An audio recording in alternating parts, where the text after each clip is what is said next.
Viral test positive అంటే typhoid కన్ఫర్మేనా? ఇవాళ నా ఓపీకి ఒక పేషెంట్ వచ్చింది. డాక్టర్, నాకు 3 డేస్ నుంచి ఫీవర్ ఉంది. టెస్ట్ చేస్తే వైరల్ పాజిటివ్ వచ్చింది. నాకు టైఫాయిడా అని. సో, ఈ వైరల్ టెస్ట్ అంటే ఏంటో చూద్దాం. ఈ టెస్ట్ మనకి టైఫాయిడ్ ఫీవర్ అనుమానం ఉన్నప్పుడు చేస్తారు. ఈ టెస్ట్‌లో మనకి మన శరీరంలో కనుక ఈ సాల్మొనెల్లా టైఫాయిడ్ బ్యాక్టీరియాకి ఏమైనా యాంటీబాడీస్ ఉంటే డిటెక్ట్ చేస్తుంది. కానీ ఈ టెస్ట్‌కి కొన్ని డ్రాబ్యాక్స్ ఉన్నాయి. ఈ టెస్ట్ అసలు పాజిటివ్ రావాలంటేనే మినిమమ్ 7 డేస్ ఆఫ్ ఇన్ఫెక్షన్ ఉండాలి. అంతేకాకుండా ఫాల్స్ పాజిటివ్స్ ఎక్కువ.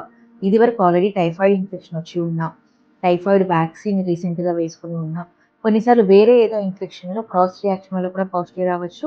ఇంకా ఎండమిక్ ఏరియాస్‌లో ఉండే పేషెంట్స్‌కి సహజంగానే యాంటీబాడీస్ ఉంటాయి కాబట్టి వాళ్ళలో కూడా వైరల్ పాజిటివ్ రావచ్చు. సో, రిపోర్ట్ చూడగానే కంగారు పడకండి.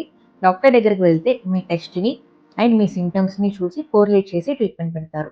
సో, టైఫాయిడ్ కన్ఫర్మేషన్‌కి ఏం టెస్ట్ కావాలి? అటు బ్లడ్ కల్చర్ కానీ, స్టూల్ కల్చర్స్‌తో కన్ఫర్మ్ చేసుకోవచ్చు.